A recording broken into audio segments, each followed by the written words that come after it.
Shekau afudde bwe yetulisirizzako bboomu oluvannyuma lw'okulwanagana okubaddewo wakati w'akabinja ke n'akabinja k'abatujju aka ISWAP. Ono okutuuka okulangirirwa nti afudde nga wakayita omwezi gumu gwokka ng'alangiriddwa nti mufu, wabula ne kizuuka nti yali akyali mulamu, era nga ne ku mulundi guno gavumenti ya Nigeria ebadde tennaba kubikakasa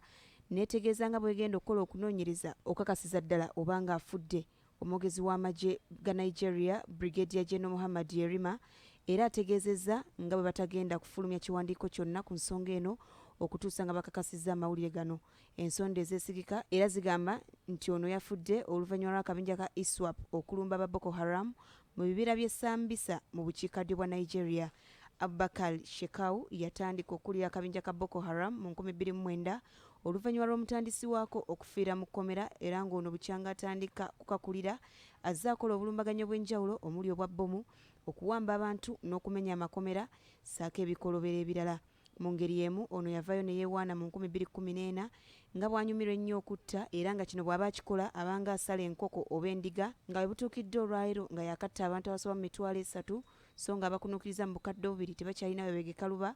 olw'okutaataaganyizibwa abakambwe be. Ono era America yamulangirira nga nnalukalala era omutujju ali ku mutendera gw'ensi yonna,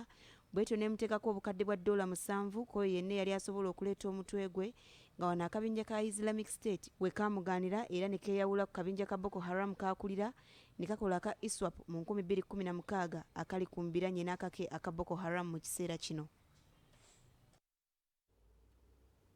Biri Nigeria ate yo mu ggwanga lya Pakistan